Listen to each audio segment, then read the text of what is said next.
England ವಿರುದ್ಧದ ಮೊದಲ test ಪಂದ್ಯದಲ್ಲಿ ಟೀಂ ಇಂಡಿಯಾದ wicket keeper batter Rishabh Pant ಅರ್ಧಶತಕ ಬಾರಿಸುವುದರ ಮೂಲಕ ಮಾಜಿ ಆಟಗಾರ ಮಹೇಂದ್ರ ಸಿಂಗ್ ಧೋನಿ ಅವರ ದಾಖಲೆಯೊಂದನ್ನು ಮುರಿದಿದ್ದಾರೆ.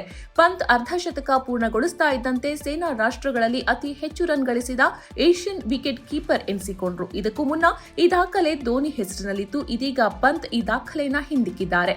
ಸದ್ಯ 65 ರನ್ ಬಾರಿಸಿ ಬ್ಯಾಟಿಂಗ್ ಕಾಯ್ದುಕೊಂಡಿರುವ ಪಂತ್ ದ್ವಿತೀಯ ದಿನದಾಟದಲ್ಲಿ ಶತಕ ಪೂರ್ಣಗೊಳಿಸಿದರೆ ಧೋನಿಯ ಮತ್ತೊಂದು ದಾಖಲೆ ಕೂಡ ಪತನಗೊಳ್ಳಲಿದೆ. ಸದ್ಯ ಪಂತ್ ಮತ್ತು ಧೋನಿ ತಲಾ 6 ಶತಕ ಬಾರಿಸಿದ್ದಾರೆ. ಪಂತ್ ಇಂದು ಶತಕ ಬಾರಿಸಿದರೆ ರೆಡ್ ಬಾಲ್ ಕ್ರಿಕೆಟ್ನಲ್ಲಿ ಅತಿ ಹೆಚ್ಚು ಶತಕಗಳನ್ನು ಗಳಿಸಿದ ಭಾರತೀಯ ಕೀಪರ್ ಆಗಬಹುದು.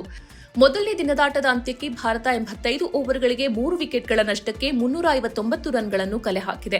ಆ ಮೂಲಕ ಲೀಡ್ಸ್ ಟೆಸ್ಟ್ ಪಂದ್ಯದಲ್ಲಿ ಉತ್ತಮ ಆರಂಭವನ್ನ ಪಡೆದುಕೊಂಡಿದೆ.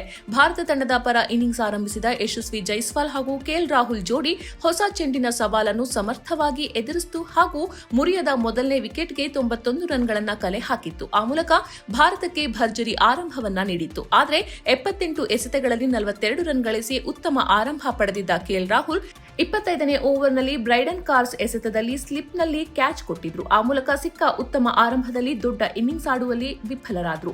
ಜೈಸ್ವಾಲ್ ವಿಕೆಟ್ ಒಪ್ಪಿಸಿದ ಬಳಿಕ ತಂಡದ ಜವಾಬ್ದಾರಿಯನ್ನು ಹೊತ್ತ ನಾಯಕ ಶುಭ್ಮನ್ ಗಿಲ್ ಭರ್ಜರಿಯಾಗಿ ಬ್ಯಾಟ್ ಬೀಸಿದ್ರು.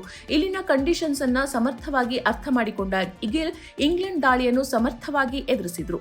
ಅವರು ಮೊದಲನೇ ದಿನದಾಟದ ಅಂತ್ಯಕ್ಕೆ 175 ಎಸೆತಗಳಲ್ಲಿ 1 ಸಿಕ್ಸರ್ ಹಾಗೂ 16 ಬೌಂಡರಿಗಳೊಂದಿಗೆ ಅಜೇಯ 127 ರನ್ಗಳನ್ನು ಗಳಿಸಿದ್ದಾರೆ.